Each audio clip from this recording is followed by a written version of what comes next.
So I was thinking, because it was Monday, Lamarr, that I would just, hang out, listen to some music. But we should probably do the podcast, huh? We should do the podcast. We talk about our music afterwards. Okay. You've got yourself a deal, sir. Okay, don't pardon the interruption. We will tailor our conversation to later. Oh, Dolly. Here we go. And just for that. Lamarr Wilson. You have it on ready. Oh, that's perfect. And this one. Tom Merritt. Yeah. All right. That's for our someday future Saturday variety show. You can help support the Daily Tech News Show by becoming a patron. Go to patreon.com/AgeDetect or bit.ly/help DTNS. This is the Daily Tech News for Monday, July 20th, 2015. I'm Tom Merritt. Joining me today, Mr. Lamarr Wilson, extraordinary internet personality and unboxer. Oh, stop it. Stop it. I could go on. Seriously, stop it. How you doing, Tom? I'm done. That's it. I'm good. I'm doing good, man. Thanks for joining me. Veronica Belmont's birthday is tomorrow, so she took the day off. How that works. But that's interesting. Yeah. Okay. Apparently, when you're Veronica Belmont, that's how that works. Meanwhile, I will do my best to be a replacement. We are going to talk about aliens, and it's a legit tech story. The Verge covered it. That's how I know. Okay. But first, let's get into some headlines. Cool. Hey, Ars Technica reports hackers calling themselves Impact Team have accessed data from Avid Life Media, publisher of a dating site for married people called Ashley Madison. Yes, dating site for married people means what you think. Only one of the married people is on it looking for dates, unless they're both independently looking for them. Anyway, Yeah, exactly. CEO Noel Bilderman confirmed the hack with the Krebs on Security blog, but did not talk about what data has been accessed. Impact Team claims to have a complete set of user profiles, but so far has only released some internal network maps, employee details, and company bank account data, just as a proof that they have the stuff. And they are demanding that Avid Life Media take down Ashley Madison. That's the one where you can find someone to cheat on your spouse with, and Established Men, which is meant to hook up young women with rich men. Hey. Oh, sorry. I know. Yeah, it's unfair to young men. It will release all 37 million members' customer records and employee information. I'm sure it's not unfair to any men at all. Basically, this is a hacker group that says we think your sites are disgusting and you should take them down. They are unfair to people. They don't actually protect the privacy of your data. You say you have a delete button, and we can prove that your delete button doesn't work because we have the contact info and details of people whom you supposedly deleted. And there's 37 million people here. That's a lot of people. Who might just be outed as at least being interested in cheating on their spouse. Divorce lawyers are going to have a field day this week. Do you think that's who's behind Impact Team? I'm confident of it. Lawyers are behind everything. This is one story where, you don't want people's data out there, but I'm not sure if I can feel sorry for them if they say this was a breach of trust. I'm like, and you're literally doing a breach of trust with your marriage. No, I've seen other people expressing similar feeling. Like, I'm having a really hard time defending this. But I think this is the kind of breach that actually proves how important this is for everybody. If a site whose stated purpose is to help you sneak around on someone you're married to can't protect your data, when they gosh darn well know that they should be doing Security that. has to be their top. Right? Yeah. Winning the trust of their user populace is important here for controversial reasons, for sure. But if they're skimping on security, why are real names and addresses stored in the database that was accessed? Anyway, that's a good point. This is another one of those flags that says, hey, companies, you really need to start figuring out your security, because as mad as people are about this sort of breach, imagine how much more incensed people will get when it's something that people believe should exist as a website, or the majority should. I'm sure there's plenty of people who believe this should exist. But. Yeah. It's too bad, but, especially that one for the men. I'm really upset. I'm just kidding. I never used it. We were joking before the show that single people using it would be in real trouble, because then the people they were dating would find out they weren't actually married. It's the like, thrill what? was gone. You're not married? Get out of here. Samsung announced thin tablets. Let's change the subject to thin tablets. The thinnest tablets they've ever made. In fact, they're even thinner than the 6.1 millimeter iPad mini. The Galaxy Tab S2, reports TechCrunch, is 8 and 9.7 inch versions of 5.6 millimeter thick tablets. The 8-inch one weighs 265 grams, and the 9.7 inch weighs 389 grams. Galaxy Tab S2 has an 8-core processor, 4 1.9 gigahertz cores, and 4 1.3 gigahertz cores. Comes with 3 gigabytes of RAM, 32 or 64 gigs of internal memory, and a 2048 by 1356 Super AMOLED screen. Go on sale around the world in August in 2 colors. Any color you want, as long as it's either white or black. No word on pricing here either. I have a couple of things I want to say about this, and of course, and Android people will be on alert for me saying this, but Android tablets and phones tend to have a tradition of putting out great specs, right? I mean, they always outspec the Apple phones. My issue with that is that there's not. I mean, these are great specs, but there's nothing out there that's taking advantage of an 8-core. Probably they barely are taking care of the the quad. They're overpowered. Is that what you're saying? Yeah, I'm not saying that's a bad thing, but it's a misleading marketing thing, in my opinion. When it's like, yeah, it has all this power, but it will never be used in this generation. And so I kind of see why Apple does it the way they do. I do think Apple does not give enough memory, but I do see why they bring out things a little bit slowly. The other thing, I think just the tablet market is just really slow, almost dead right now. So I'm not as excited about this as probably I should be. This is the most buzz around tablets I've seen in a while, and it's because they're thin. The buzz isn't even because of the processors, right? The buzz is like, hey, these are really thin. These are thinner than the iPad thin one. Yeah. Who doesn't like thin tablets? Like thin. Yeah. Thin. That's where we are in tablets now. People caring about weight and thickness. Fortune reports Microsoft will acquire Israeli cloud security company Adallom for around $320 million. That would be Microsoft's largest ever acquisition in Israel, if it ends up being the right price. Adallom focuses on security for data, both on internal services and in cloud applications. Their big deal is like, we will secure your data no matter where you store it. Microsoft has not commented on the report, but this is becoming a very lucrative and essential market for companies to be in. Cool. Reuters reports on a study from Citizen Lab about what kind of content is removed from Tencent's WeChat platform in China. Similar to other social networks in the country, posts that might have a destabilizing effect on society are removed, often political posts or historical posts. But unlike other networks, WeChat had a higher percentage of posts removed related to rumors and gossip. An anti-rumor campaign began in China in 2013, and maybe Tencent is just trying harder to comply with that. Sounds like it.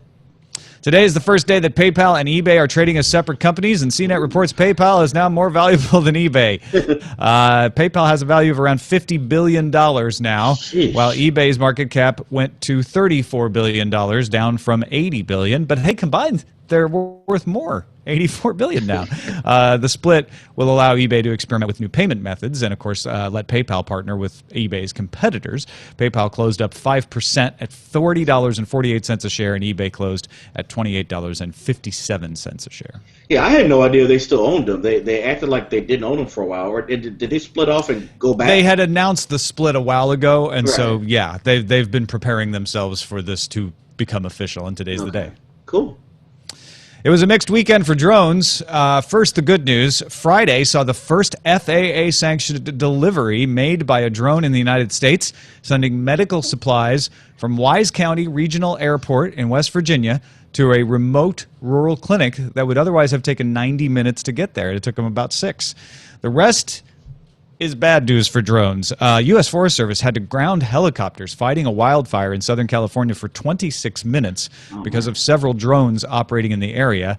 And that was the fire you may have heard of that crossed Interstate 15, destroying several cars. Spain's royal family has also been complaining about robotic aircraft near its palace at night. And finally, in news that's good or bad, depending on where you stand, I guess, a leaked email from Hacker Team describes Boeing discussing mounting Wi-Fi attacking hardware on an airborne system. Now, let me ask you about the ones with the wildfire, because I didn't hear the story. I heard the story. I didn't know about the drones. How big are these drones where helicopters would have to be delayed? I mean, couldn't they just knock them out the way? I would defer to anyone who actually knows better. But from the stories I read, the issue was not the size of the drones. They were probably quadcopters.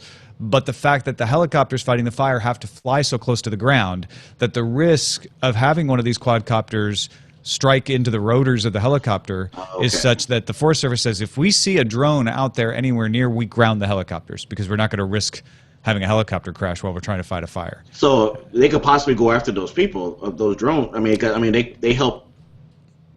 Spread this fire. Then that's the issue, right? These are amateur pilots, and the rules allow them to fly their drones. There's a park nearby that they were probably flying at just for kicks, not harming anybody, doing it right. And then they saw the fire and started to shoot the fire, not knowing that they were getting in the way of the helicopters. I'm going to give it the benefit of the doubt because I can definitely see a scenario where you're just out flying your drone and suddenly you see a fire and you're like, whoa, what is that? The public awareness campaign that needs to happen is for anyone who's flying a drone to know if you see a fire, there are hopefully firefighters coming and you need to get your drone out of there because it's a risk. They had to go find the drone flyers and tell them, please ground your drones. And it took them 26 minutes to do that. Oh, wow. Okay. That's unfortunate because a lot of cars were destroyed. I mean, it looked really bad. It's not funny. It was just like no, not at all. And I think the knee-jerk reaction is this is why we should hold off on allowing drones to fly. And I think that's the opposite. I think this is why the FAA really needs to continue its progress towards making good rules and good educational campaigns to get the word out to people to say, yeah, it's fine to go in the park and fly your drone. You see fires though, you land your drone. Okay, so it's learning experience. Yeah. A tough one. Spotify has a new Discover Weekly playlist feature, according to the Next Web. The Discovery Weekly playlist will create a personalized selection of songs based on your listening habits and on songs that are liked by other people with similar tastes. So they're trying to nudge you into a little discovery. The playlist is updated every Monday morning and contains about 2 hours of music, and you can share whatever list is created for you with friends as well if you want to expose them to your own lists. Yeah. I found this story little just a tad comical just because the Spotify CEO has been so arrogant lately. It's like, Apple Music who? We're not worried about Apple Music. And then, he comes and makes this feature. And there's something else that he did last week, too. Like, he's obviously concerned, but I guess he has to be from a position of strength. He can't show that he's worried about it. But, right. He's definitely worried. Yeah, the streaming music service is often like the prison yard. Apparently, you just can't show any sign of weakness. That's perfect. Yeah, I don't know if that's a good metaphor, but definitely it is. Whether Spotify is blustering rhetoric or not affects this. This is good. I like competition for this reason. Apple Music came along with Beats Radio, and Spotify's like, we think we can do just as good a job without having to hire a bunch of DJs, and so we're gonna create these playlists that will expose you to music you wouldn't have thought you would have liked otherwise. They're up in their game. We'll see if it works. Cool. I like it. And Gadget reports that the UK's High Court has overturned copyright and rights and performances regulations for 2014. And what that means is that UK users no longer have explicit legal permission to rip CDs and DVDs for personal use. For a long time, it was a joke that everyone's iPod in the UK was illegal because they had to rip a CD to get the songs on there if they didn't buy their music from iTunes. And then they passed a law saying, hey, we've legitimized this, and everyone rejoiced. Well, the court threw it out. They found that Her Majesty's government acted unlawfully when it introduced an exemption to copyright for personal use without fair compensation. EU copyright, European Union copyright directives permit member states like the UK to introduce exceptions, but they must ensure that rights holders receive fair compensation. So the court said you didn't put in a way to collect money when someone rips a CD to their iPod, and so it's illegal. Is it the money, the fact that you bought it? Okay, all right. So what happens now? Like, does their iPod explode, or? Well, you know what? That's funny. So a guy wrote into us and said, "Does this mean that the songs that I ripped last year are now illegal, or do I get like grandfathered in?" And the fact of the matter is, I don't know legally the answer to that. I can see it both ways. I can see them saying, no, the court says it was never legal, that law was passed illegally, so you've all been breaking the law. It doesn't matter because everybody had been ripping their CDs, and they can't enforce it. It's just not something that the government is willing to, like, you know, go get search warrants for people's music players.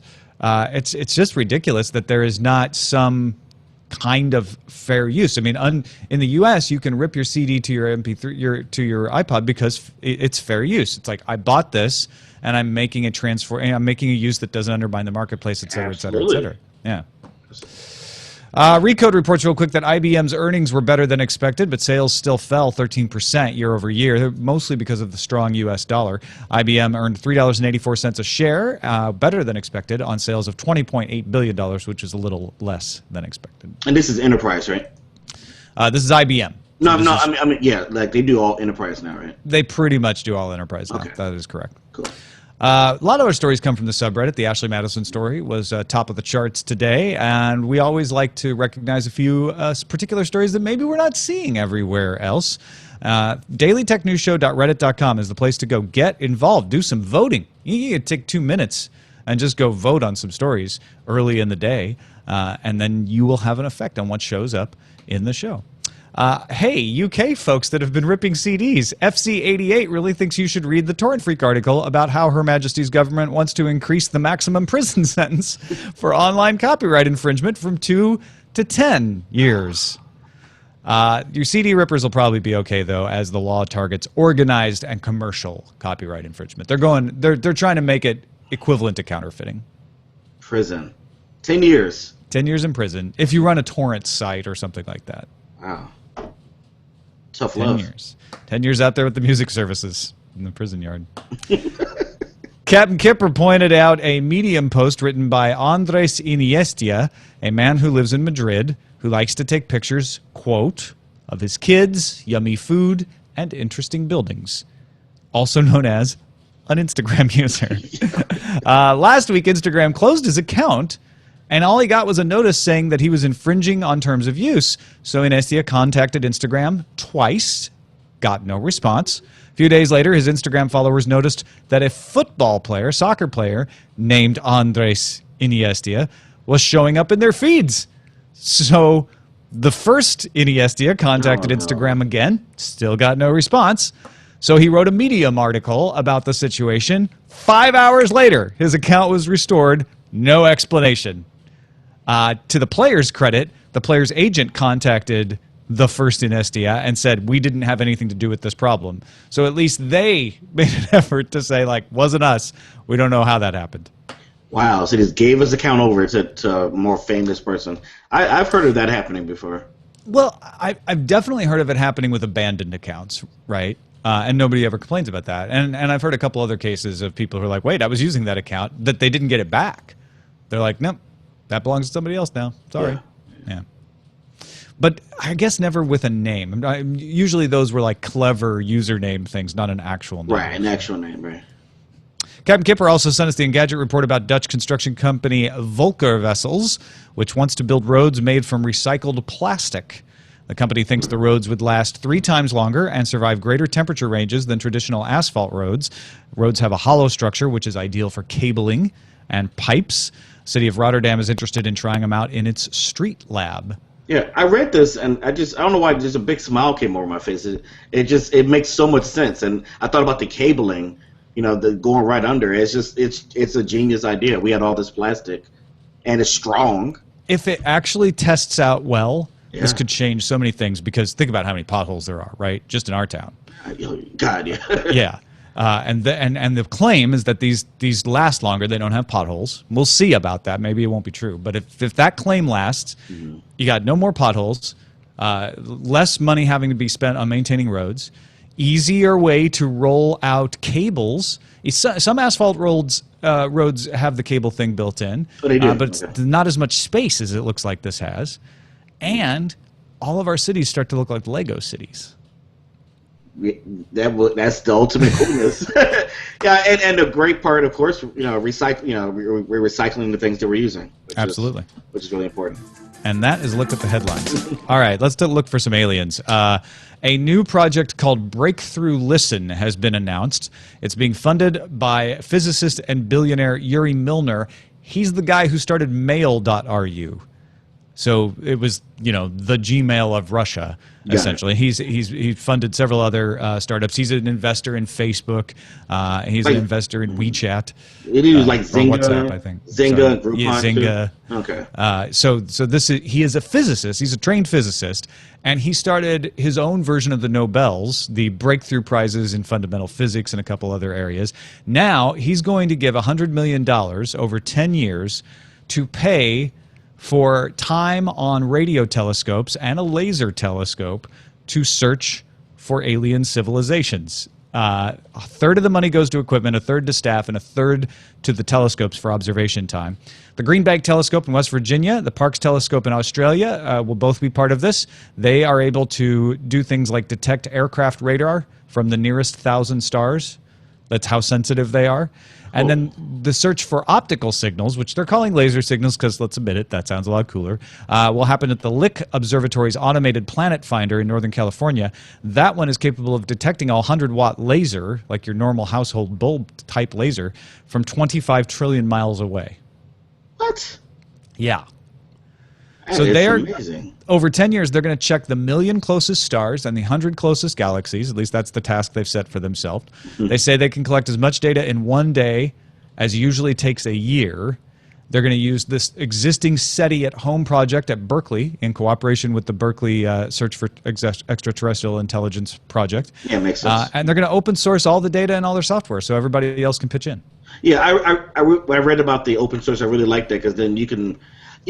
What is it? What is that program called where people were using their computer power for like? That's SETI at Home. Okay, I was like cancer treatment. Well, there's Folding at Home was the next one after SETI at Home where they did it for cancer. Yeah, Right. Okay. Distributed computing. Yeah, I think that's amazing because all the data has to be poured through, and this, people like me who would love to pour through some data of possible alien life. That'll be fascinating. Yeah, this is a really interesting way of going about it because what we're seeing it's not that it hasn't been tried before. There's the Allen Array that's being built, which is funded by Paul Allen, another billionaire, who's trying to boost the search for extraterrestrial intelligence. There's the Arecibo Observatory, but nobody has pulled together the stars, and I use that on purpose, because you've got the Astronomer Royal of the Royal Society in England, Lord Martin Rees, is the head of an advisory board. And on that board is Frank Drake, the man who created the Drake equation, which helps us figure out what the possibility of alien life existing is. I heard of him, yeah. And Drew Yan, who produced Cosmos and was the wife of Carl Sagan. Jeff Marcy, who is the head of the search for exoplanets at Berkeley. And the list goes on. This is an all-star Stephen cast. Hawking, of course. Stephen Hawking is not on the advisory board, but he showed up for the announcement because he's like, this is just really cool. I want to put my Stephen Hawking seal of approval on this. Yeah. That's all. Wait, so will they have the guy from Ancient Aliens with the hair?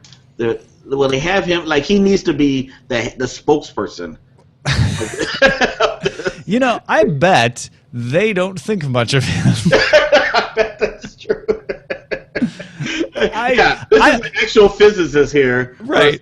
Versus the TV host. Well, think about it though. Seth Shostak is the senior astronomer and director for SETI Institute, and SETI Institute is not involved in this yet. It may still be, but you can see him, folding his arms and saying, "Well, this is a different approach." He called it great news. Like, what's cool about this is it seems like all the people who want this to happen are A, really qualified and really smart, and B, all in it together. Like, yeah, we should be looking. Here's the other thing. there's another project called the Breakthrough.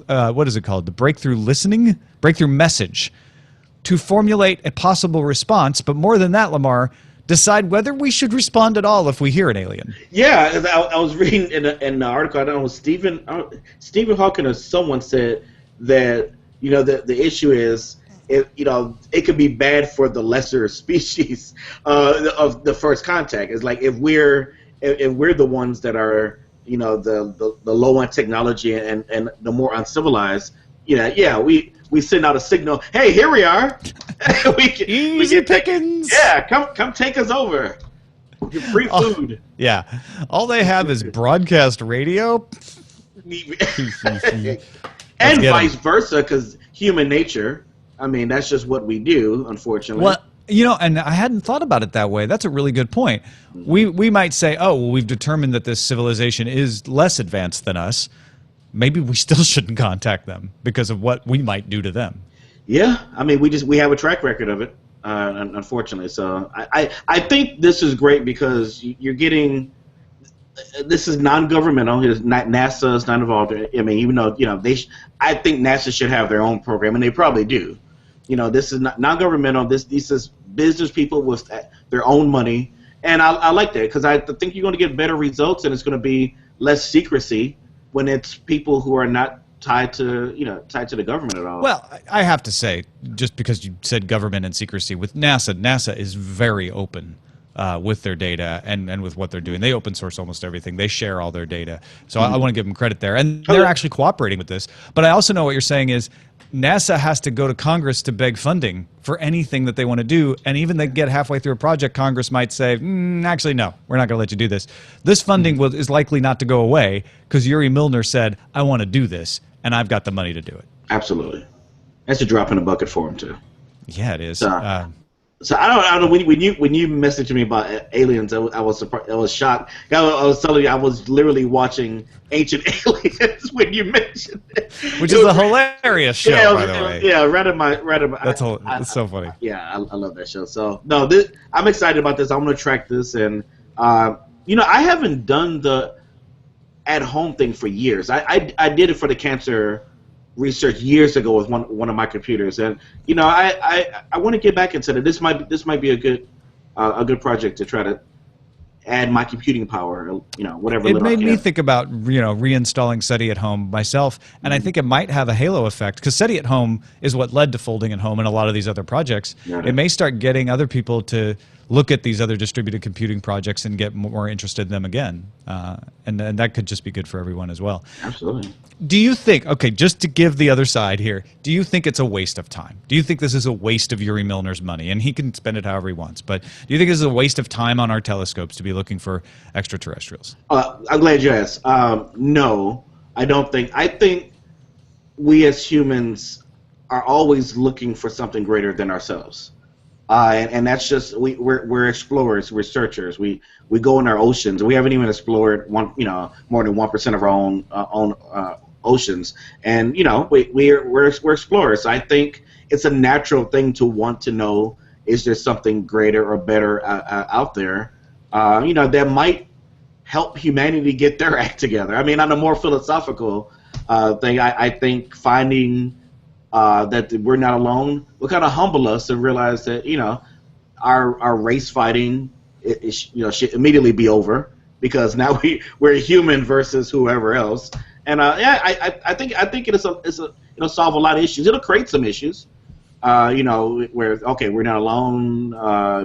Is religion real? Blah blah. But I think at the end of the day, it's too much curiosity out there. There's too much nuance, and even the show that we joke about brings up a lot of good points about things that are here right on Earth. So we want to find out. I want to find out. I think that show, as weird as it is existing because we have these questions. We Absolutely. Want to know, is there anything else out there? I mean, and these are questions we've had as a species forever. When we were isolated on Earth, we wondered who lived over the mountain range, right? We always wondered, like, who lives across the ocean, and this is just the next step for us to say who, if anyone, lives out in the stars. And I think it's worth looking. The other thing, if you're still like, I don't care if we find aliens, I don't want to know, there is a lot of ancillary information that we could learn from this, unexpected results as we go through all of this open source data. We could find out all kinds of other discoveries about what is happening astronomically out there, because they're not locking up the data. They're looking for extraterrestrial signals, but you can use the data that is observed for anything, and there might be other astronomical unexpected objects discovered as a part of that. Like kryptonite, absolutely. We might find Krypton. Yeah. Exactly. So, because Batman has a year to find a way to beat him. So, Right. Yeah. Ben Affleck's really betting on this. Yeah, exactly. I know he's on the board. It's really cool that the tech world and the startup world has led to something like this. Both Paul Allen, now Yuri Milner. Yeah. If you think, like, even in just really quick, let's see, now his name is gone away. He made the electricity. Help me, Tesla. He didn't make electricity. That's good. Good thing of the name. When you think about Tesla, I mean, the reason he is not really in the history books as anything notable is because he had that belief in aliens, and that made him ostracized from his peers. And then Thomas Edison and others took more credit for his work. I think now it's more accepted that people have these questions, but back then, you mentioned aliens, or even recently, 20, 30 years, they call you a kook and want to lock you up. Yeah, so yeah. I think this is a good time for us to do it now that more people are into it. I couldn't agree more, and I know there's some of you who think it's a waste of money, and that's fine too. But I think it's worth looking, even if we don't find anything. That narrows the search. That's what Stephen Hawking said. It narrows down, what we know. It helps progress science. Absolutely. Real quickly, Jenny Josephson pointing out in our doc here that ZDNet reporting Microsoft has released an emergency out-of-band patch for a critical flaw affecting all supported versions of Windows. This is a pretty unusual attempt. They usually wait for Patch Tuesdays, and of course, we obviously have this new system that is coming in Windows 10. But so close to the launch of Windows 10 to issue a patch that they say, if exploited, could allow remote code execution if a user opens a specially crafted document or visited an untrusted web page. Users running Windows Vista, 7, 8, 8.1, and RT are all affected, including those running Windows Server 2008 and later. A Microsoft spokesperson confirmed in an emailed statement that Windows 10 Insider Preview also affected. I think that's what, usually I don't like to report on, like, oh, there's a bug in Windows. Right. That's also called a day ending in Y. But them issuing an out-of-band patch so close to the launch of Windows 10 for Windows Vista through Windows 10 that's pretty telling. Yeah, that's pretty notable. Yeah, absolutely. Our pick of the day comes from Juice in wet and cold Melbourne, Australia. It's called SyncTracer. Or actually, it's called SyncThing, but it has a graphical user interface called SyncTracer for syncing files between computers without using a cloud service. Juice says, like many people, I have a desktop and a laptop, and my wife has a laptop. And using SyncThing, I can easily sync files of all types between the devices automatically. Now, there's a lot of programs that do that, but he likes this one because it's simple. 2 folders on his desktop, 1 for each Surface Pro 3, and when I want to send something to either of them, I drag that file into the relevant folder, and the next time the relevant machine appears on the local network, it syncs across. Great for pushing media files around without using OneDrive or Dropbox, making it much more faster. He wrote it correctly, I said it wrong. Making it much faster and more secure. I tried several, including BitTorrent 1, and found this one, SyncThings, to be by far the most intuitive for my small-scale operation. Thanks for the great show. Well, thank you for the great recommendation. I'm going to check out SyncThing, and especially the GitHub project called SyncTracer, which gives you a GUI element for Windows if you're mostly using Windows machine, as it looks like Juice is. This sounds cool. Yeah, thanks, man. Yeah, and there, like I said, there are other things that do it, but he sounds like he tried a lot and he liked this one, so it might be worth checking out. Send your picks to feedback at dailytechnewsshow.com. You can find my picks at dailytechnewsshow.com/picks. All right, we got a lot of feedback, as you might imagine, from folks talking about the forced update of Windows 10 that we mentioned on Friday. Muyaiwa, who's a Nigerian, but he's currently living in Portsmouth, UK, said, look, I used to work as a first-level support for one of the largest telecom providers in Nigeria. A vast majority of the population in Nigeria get their only source of internet connection from mobile data provided by the telcos, and since mobile data is expensive, many people subsist on as little as a gigabyte per month on a USB modem connected to their laptops. One major issue we've had is that when people subscribe to data, it all gets exhausted quickly because Windows Update immediately starts downloading once it detects an internet connection. We had to start advising customers to disable Windows Update whenever they came to make a purchase for an internet modem or MiFi, or maybe we would disable it for them if they couldn't figure it out themselves. Not having the option to disable Update on Windows 10 in such markets could be disastrous, as most people are not technologically savvy enough to realize that data is used to perform updates and would just assume they're just not getting the amount of data they paid for, and they'll get upset. Yeah, I didn't get a chance to listen to Friday's show, so I apologize if I'm duplicating it, or what I'm about to say. But if it sounds like you have isolated incidents like this, which, you know, if you're that person, obviously it's important to you. But in the grand scheme, you know, that's a lot of people worldwide. Now, here in the U.S., you're right. Like, there's probably not that many people who use their Windows machine on such a closely metered account that the updates are going to matter. But there's a lot of people with metered accounts who want to save every bit. Yeah. And then in large parts of the world, people are on these very limited metered accounts. Yeah. So I wonder what Microsoft is going to do, because it's not like they don't want uptake in those markets. They definitely want people in Nigeria using Windows. So I'm curious, and Muyaiwa, if you know what the answer is to this, let us know, or if anyone else does. Is there a different policy for this in places with limited types of connections? Maybe they could make a deal with the mobile provider to, you know, just like, you know, they do for free music streaming. T-Mobile does that with. Well, then in India you'll have a protest because they're protesting those music policies for being against net neutrality. Gotcha. Yeah, no, okay. I know, right? Thinnis from the most beautiful city in the world, Cape Town, says the other portion that irks me is drivers being forced this way. It's a lot of fun, he says. I think he's being sarcastic.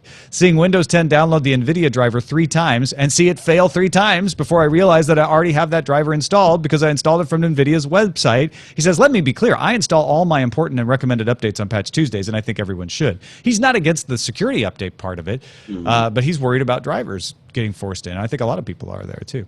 Interesting. All right, let's go to Marcelo, though, from Brazil. He's in Sao Paulo.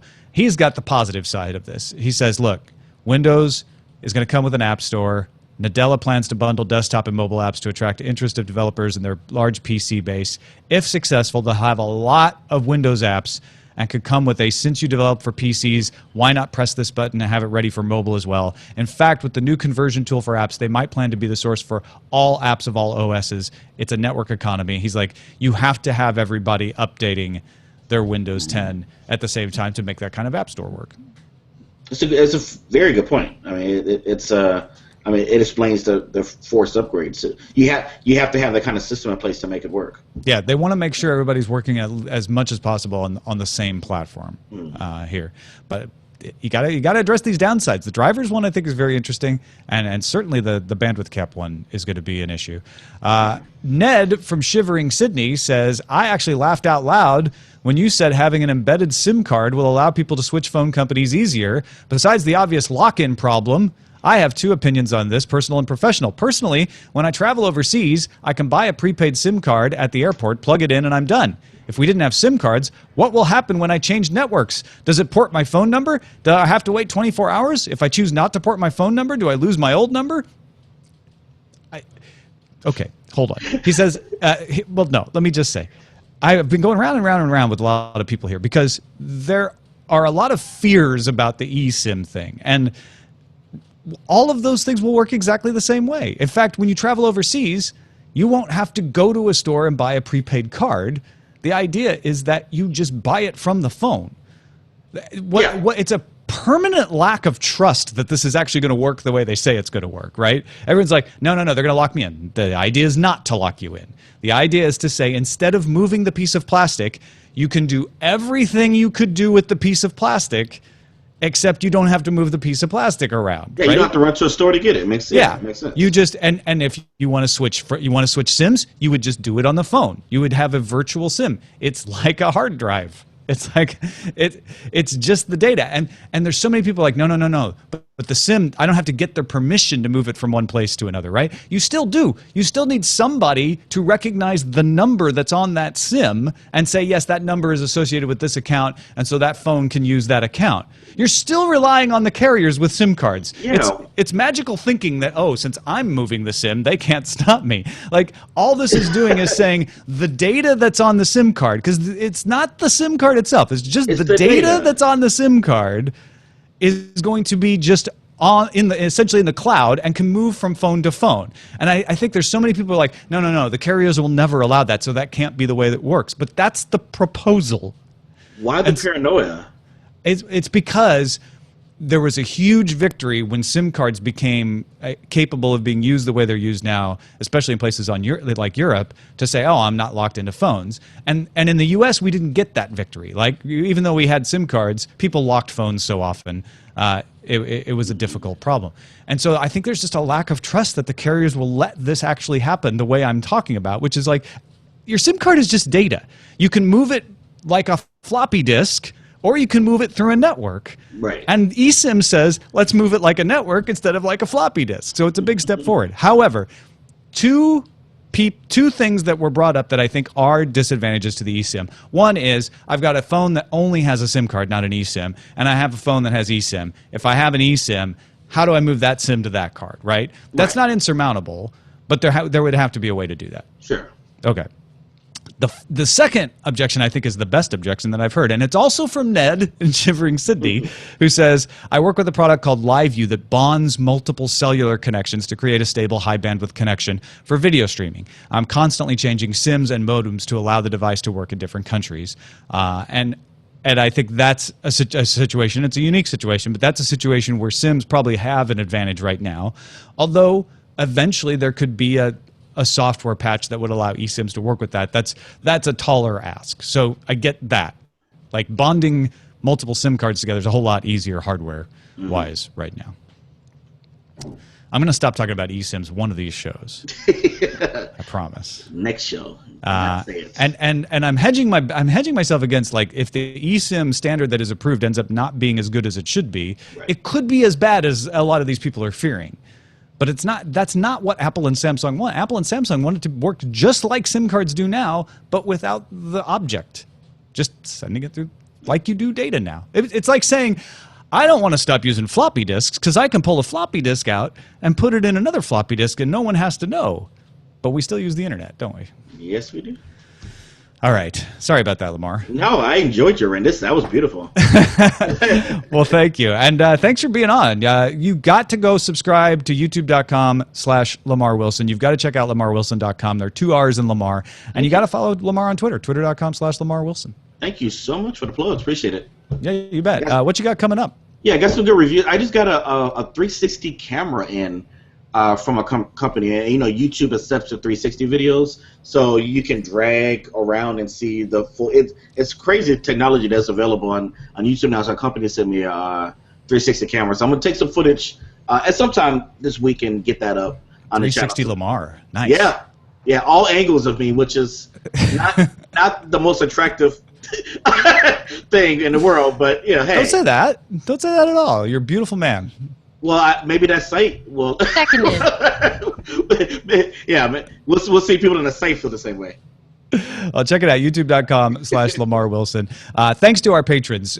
We are going to try to make an official video version of this podcast someday. I know there is an unofficial one, but if you would like to see it get better, or if you'd like to see us, maybe do a few more special video hangouts, something like that, and you haven't already backed the show, you get $1 worth out of it, $1 a month. Go to patreon.com/AceDetect. we'd love to have your dollar, as I steal a line from Dan Carlin. At dailytechnewsshow.com/support is the place to go for all the ways to support the show. Do it. If you're going to Nerdtacular, yes, Lamarr? No, I just said do it. That's all. Do it. Yes, listen to him. If you're going to Nerdtacular and you'd like a Daily Tech News Show Nerdtacular shirt, they are available. They say Nerdtacular on the back. It spells out all of our names with the word Nerdtacular. And if you're actually going to Nerdtacular, you can use the code 2sides and you don't have to pay for shipping. Just pick it up in Salt Lake City. Our email address is feedback@dailytechnewsshow.com. You can give us a call, 512-59-DAILY. That's 512-593-2459. Listen to the show live Monday through Friday at 4:30 p.m. Eastern at player.alphageekradio.com and visit our website at dailytechnewsshow.com. We'll be back tomorrow with Patrick Beja and Veronica Belmont. Talk to you then.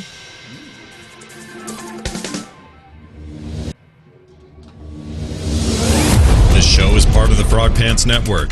Get more at frogpants.com. Diamond Club hopes you have enjoyed this program. Lamarr Wilson and Tom Merritt. This all the explosions of endings, right? Just a couple of things. I'm pretty sure Veronica's on Thursday, and you're just seeing Veronica Belmont's birthday in the same green color on our Google Calendar, because I've done that like 3 times already. You're talking to Roger? No, I'm talking to you. I'm just looking at the doc. The doc says Patrick Beja and Veronica Belmont. Oh, well, I failed then. And I didn't think that was Yeah, right, right. but since it was in the doc, I thought maybe something changed. I'm Ron Burgundy. Well, it was like, I'm pretty sure this is wrong, but I don't know why it's in there then. You're No, like, and Lamarr Wilson you again? know why? Then I just announced that I did the thing I accused you of doing, which is seeing her name in the birthday in the same green as our calendar and thinking, oh, she's on tomorrow, when that is not true. Oh, You okay. need a Oh, timeout. Hey, that was a good show. What should we call it?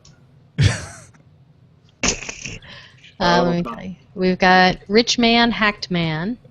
That was a horrible ending. What should I we know. call it? Sorry about that. No, that's okay. You know, I'm actually gonna fix it. Cheating Privacy. Everything is awesome on plastic roads. I actually really like Like- Rich Man, Hacked Man. Yeah. It's got a Fiddler good. on the Roof feel to it. If I were a hacked man. Diddle, diddle, diddle. All right, stars look for aliens. Adultery data recovery skullduggery. That's poetic. Yeah. It's got nice meter and rhythm. Stop, drop, and land your drone. I like that. Oh, that's good. It's a public Really service good. These are announcement good too. today. Yeah. Where we're going, roads are plastic. Where we're going, we won't need anything but plastic roads. Just plastic. Let's see. Adultery data recovery skullduggery. Yeah, that's not exactly searchable. It's not at all. If you want to go for search results later. Yeah. But it sure sounds like a beat poet. Mm-hmm. Adultery data recovery skullduggery, man. Ta-da-ta. You know, you should just, the title should just be Sinners. That's it. That's all we were talking That's about. all, yep. Repent. Bunch of sinners. Yes, it is. We're all sinners. Yeah, I think those are the top like the top options. I do I'm- like Stop, Drop, and Land Your Drone. I have like 4 that I like. I like Rich Man, Hacked Man. I like Everything is Awesome on Plastic Roads. I like Adultery Data Recovery Skullduggery. And I like Stop, Drop, and Land Your Drone. I feel like Stop, Drop, and Land Your Drone is the most responsible headline we could do. Yeah, Yeah, I agree with that one. Should the we public be service responsible? announcement. I don't know. I kind of like Rich Man, Hacked Man. If I were a hacked man. Yeah,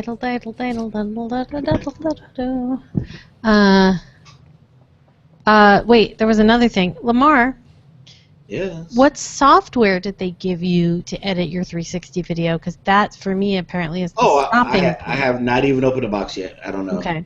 Because I'm super curious about that because I've been trying to get the kids I teach to do 360 and to think about it, but I don't have either the software or a camera to show them, so I'm not doing a very good job. Yeah, I mean, it could end up being Windows only, and I was like, oops. I mean, I have a Windows computer, but it's a pain in the butt to try to. It's hooked up to my TV, so it'd be a pain in the butt to have to edit it there. So yeah, I don't even know the company's name. It looks nice. I watched a video of it. It looks great. So I'll test it out this weekend and see. Right. I did a cotton candy Oreo taste test on my channel today. What? Yeah. You know, I ripped off your haul ideas. Oh, did you? I did a Sword and Laser book haul, which people have liked, and then I did a off the shelf, which is not really a haul, but it's the same idea where I just pull an old gadget off my shelf and talk about it. You know, I literally stole that from the beauty gurus. So No, I know. Yeah. It's like, I was like, I'm going to steal. You're stealing this because it's brilliant. Awesome. Yeah, I thought that when I did the first haul, I'm like, oh my god, they're gonna call me girly, blah blah. The guys loved it. Like, nice. they like, finally, a guy's doing a haul. We love this. Like, what? Really? Okay. That's awesome. I'll keep going. Oh, they started the lawns right as the show ended. Didn't hear it. Yeah, okay, well, I hear it. So. What are you hearing? No, the lawn mowers and the weed cutters and all. They started right as the show ended. I mean, if I really concentrate, I can barely hear it. Yeah. So don't worry about it. Cool. So, Dolly Parton. Islands in the stream, that is what we are. I love Dolly Parton with great ferocity. Yes. That was the only comment I was going to make. For those lost, I didn't come to the show right away before because I was told Tom I was busy listening to Dolly Parton. And it's two Kenny Rogers and Dolly Parton songs. A recent one they did called "You Can't Make Old Friends." It's beautiful. Listen to it. Obviously, you've heard Dolly Parton do "Stairway to Heaven," which is about the best thing I've ever heard in my whole life. Yes. All And right, here's hold the on. thing. I'm sorry to interrupt. Yeah. But I hope you haven't gotten too much momentum on your Dolly Parton conversation because I wanted to get going. But I'm going to redo the ending of the show. Okay. You ready?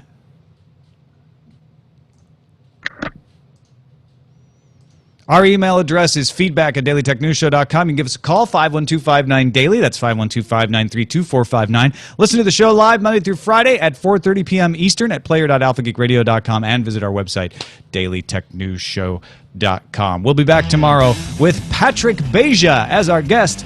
Talk to you then.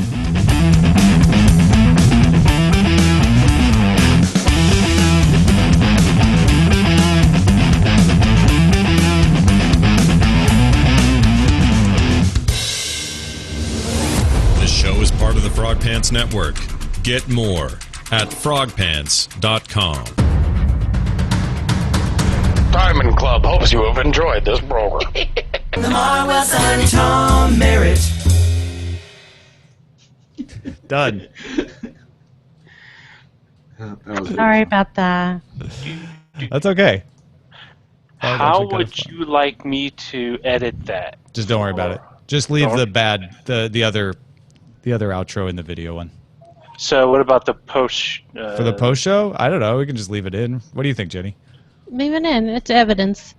Okay. I So wasn't leave it thinking about in, it and that way. then the other part where you redo it. Yep.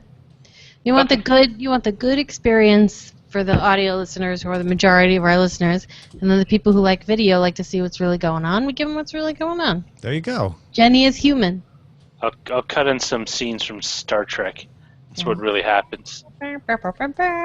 God. Have you heard Dolly Parton and the other two beautiful country ladies do their duet album? You mean the Emmylou Winettes? Harris. or- No, it's Dolly Parton, Emmylou Harris, and third person whose name I, for some reason, forgot. Hold on. It's called Well, the song I like is called Wildflowers. But I have only. Oh, go ahead, Roger. No, I was thinking maybe it was Alison Krauss. well, no, it's way earlier than that. Linda Ronstadt. Linda Ronstadt. I actually like Linda Ronstadt, but I am not a country person. I just like two songs, and that's it. And Linda Ronstadt's not country, right? No. Don't do that. Okay. Woo. Well, you know, during Ish. that period, there was a lot of crossover for that. Yeah, she got some country play with some of her songs in the 70s for sure. Did she? Yeah. I like her and Aaron Neville. They did some beautiful songs together. She was yes. definitely not exclusively country though. Yeah. I mean, like, I don't know, like during that, is this late 70s, early 80s, or just late 70s? I was thinking early '80s with the Aaron Neville songs. Because I'm thinking of Juice Newton, who was definitely a crossover. Oh, she's country though. Country embraced her. They were like, Juice Newton is country, but she had some pop hits. You're right. That's what I'm saying. It's like she definitely did that crossover. So did Dolly Well, she Parton. did what Taylor Swift did. She didn't. Juice Newton just didn't make it all the way over to the other side. I don't think. Yeah. Playing with the Queen of Hearts. I love that song. Really So does Ellie. Na, na, na, na, na, na, na. It's a good David She also song. likes the Carpenters. Top of the World. That's the only. Like she's crying or something, and I put that Wow. on YouTube, and she'll Really? quiet down. And just Close listen. to Me was the #1 song when I was born. Or Let It Be. Kind of depends on Wow. you. They didn't have music then. Can you imagine you were being born and you hear "Let It Be"? It's like nurses don't touch. Let it come out on its own. Let it be. Oh God. That's how I was born. You just described it. Don't touch it. Oh, It's alien. How do I find this Spotify Discover? Or Oh, the way Discover you- Weekly? The way you find it is that you open iTunes, you sign up for Apple Music, and you just use that. Don't be fresh. How dare you still use Spotify? I love Spotify. I do not. I You like don't use it. Apple devices, do you? What? You use Apple devices? Use it. Yeah, I do. I use Apple okay. devices. I listen to Apple Music. I listen to Spotify. All right, is it something that's built in just better? I'm such an evangelist for built-in stuff. I don't know. Oh, see, I'm the opposite. I always Are chafe you? if it's built in. I'm like, don't tell me what to use. Oh, you're one of those. Yeah. I don't know. I like built-in. See, I'm getting a weird wait scroll or like the thing, the loading thing. Spotify can't make heads or tails out of your musical taste. I know, really. Well, and we doesn't listen it to work better Snoop if you're a Dogg regular Spotify and user Taylor too? Swift. We are actually not Taylor Swift, Miley. There's no Taylor on Spotify. They know they can't figure me out. So what's going on, Lamar? Besides unboxings and hauls and Yeah, I just living life. Been playing a lot of video games lately. Yeah. You see, this is a good lull because there's not anything really new coming out, so I'm trying to catch up on a lot of old games. When you play games fast, do you just barrel through the main storyline and you just don't do a lot of exploration, or what? I am an explorer when it comes to those kind of open world games.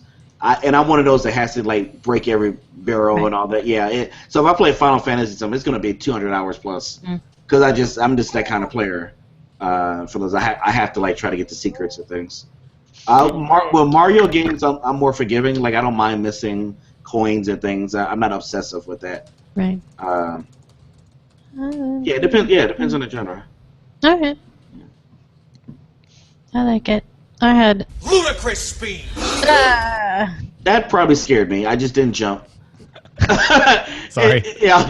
I kept my cool, but like inside, my heart just like. Boop. As much as Lamarr Wilson. Yeah, I was ready for you to do that. So. yeah, you're always ready for that. prepared. I think Discover Weekly broke my Spotify. I was Closing out. born ready. Discover Weekly. I got you singing Islands in the Stream. Yeah, I found out about that song in the 90s from Ghetto Superstar. The rap version. And then because actually Dolly Parton and Kenny Rogers helped them. And they were in the video of the rap version. Oh, cool. Yeah, they helped them make the. I forgot the group who made it. It was rap. It was really cool, and that's how I first heard. I didn't know about that song before. I was like, oh wow. Cool I think crossover. one of our proms was themed on that song. the Islands one. Yeah. That was Ghetto Superstar. Like Ghetto Superstar. Yeah, all right, Indiana. Indiana, woo. Illinois. That's right. East and West Coast. Same thing. It was but lower than Chicago. It's pretty much Indiana. All those boxy states. I've learned this lesson to be respectful to the middle of the country. Yeah. I'm not going to be unrespectful. They won't tell you they're mad. Nope. They'll just passively, aggressively fume in the corner. Yep. The Midwestern way. Yes.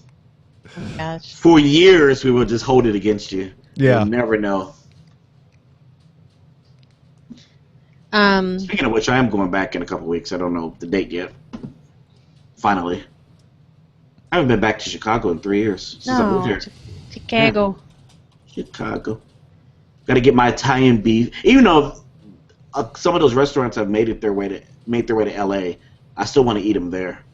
Well, yeah, it just feels like it's not the same. Yeah, it's pretty darn close. But you're right. It's nothing like being in the original Al's Beef restaurant or the Giordano's Pizza. Oh God, I'm hungry. Even Uno's, I think Uno's Pizzeria is like the best example of that. It really is. I haven't eaten in the original Uno's since probably the late 90s, but I remember going there and going, oh my gosh, the chain Uno's is nothing like this. It is completely different. Yeah. I had the chain one when I was in New York when I was younger, and I remember having the Uno's in Chicago. We actually did a school field trip there. And it was very different. Like, so. Making me hungry, and I can't eat pizza anymore. Well, you can't? Oh. No, I can still do some thin crust pizza, but unfortunately, regular pizza and God forbid deep dish pizza has become like a gut bomb that I can't recover from. Oh, so it's not like a gluten thing or anything. Okay. Well, no, I don't know what quite it is. It's like basically my body's like, no more pizza for you. Oh, okay. Sad. What about crustless pizza, where it's just the good parts in a big glob? I don't know if that exists, but I just like invented Jabba the Pizza it for Hut? you. That's called soup. So basically, you take everything from a deep dish pizza, and then you just scoop it out without the crust. Pass. If I don't have to look at it, I guess. Yeah. I guess you can that's good. serve it in a bowl that is shaped and colored to look like a crust, so it doesn't lose its appearance. That is the most gluten-free idea I've ever heard. You gluten people.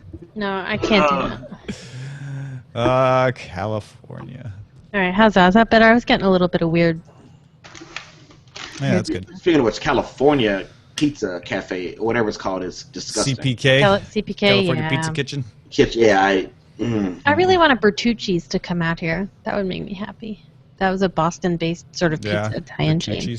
I lived off their rolls in college. I would just go in and be, give me a bag of Bertucci rolls with some butter. I actually believe you said it like that. Yeah, I did. She had to. They would kick her out if she didn't. Yeah. Give me the pizza to Hut. Boston has the most unique accent. Like, completely different from New York. Hey, who farted? What are you talking about? Yeah, exactly. You're like, what accent? What accent? I tell this story Upper to Dorchester. the embarrassment of my brother sometimes, but he was dropping his R's when he was a kid, and the teacher talked to my parents about it, and my parents were like, so he sounds like he's from Boston. What? Why is this an issue? Why are we talking about this? Yeah, well, there's High Boston, too, which is like Mr. Spock. Leonard Nimoy had a beautiful sort of like Beacon Hilly... Snooty Boston. Snooty Boston accent. It worked on him. It didn't quite work on others. Like, what's his face? Died. Oh. No, the guy, not Graydon Carter, but Welcome back, Carter? no. Oh, sorry. You know, Agent Roger, Carter? help me out here. Media critic, media personality. John Lovitz. Wait, with a huge Beacon Hill Boston accent. Roger Ebert? He was Chicago. No, like East Coast media snootery. Oh. You know who I'm talking about. Oh, now I think I know. And I could picture him. He had a mustache, right? Oh, bushy you mean, mustache. the Leonard guy with Maltin? the big bushy hair. Yeah, Maltin. No. Leonard Maltin. Something. Guy, wait, hold on. The guy who's on the morning television. No. No? Critic. Oh, Beacon never mind. Hill. But he had a big bushy mustache, right? Groucho Marx. I know who you're talking about now. Starts with an F, last name. Gene starts with an F. Shalit. Gene No. Shalit, right? Boston Brahmin accent. Oh. Hold on. Oh, are you? Geraldo not the guy- Rivera. I'm trying to. You know what I'm talking about. He was a writer and a media critic. He's not Boston. He doesn't high Boston accent. And he had a No? snooty thing. So all, like that guy. Inside the actor's studio guy? I'm going to know it in 2 seconds. Oh, that guy. George Plimpton. William F. Buckley. Oh, George Plimpton. That's who it was. I don't think of him as a movie critic, although that No, I he didn't was say that. movie George Clinton with the guitar? I said media critic. Media. Oh, I heard movie. That also He that was was what threw just me. more of a dilettante writer. George Like, he just Plimpton, did a bunch dilettante writer. All right. I just remember He him went being to Exeter. from a very wealthy Can't do it. family, and he tried out for the Detroit Lions, and Yeah. wrote about it. He was a literary critic. One of my favorite Jonathan Colton songs, called "A Talk with George," is about Jonathan Colton meeting George Plimpton at a party once, and George Plimpton him asking him for advice, and it's like a musical version of the advice George Plimpton gave, and it's beautiful. He was also notable for being one of the few people who would front a video game commercial. Right. He did all the Intellivision ads. That's right. He just did stuff. I mean, was that was the cool he thing was about him just is like- that he just went out and was like, yeah, I'll try that. I'll do it. I'll front a video game commercial. Why not? I'll try to play be for a the football Lions. player. Yeah. He was an experiencer of life. Yeah. Yeah. I mean, of his generation, he was probably one of the more well-rounded individuals. I mean, he didn't He hung come out with from a Hemingway, place for of goodness sake. he didn't have kind of a sneering attitude toward Right.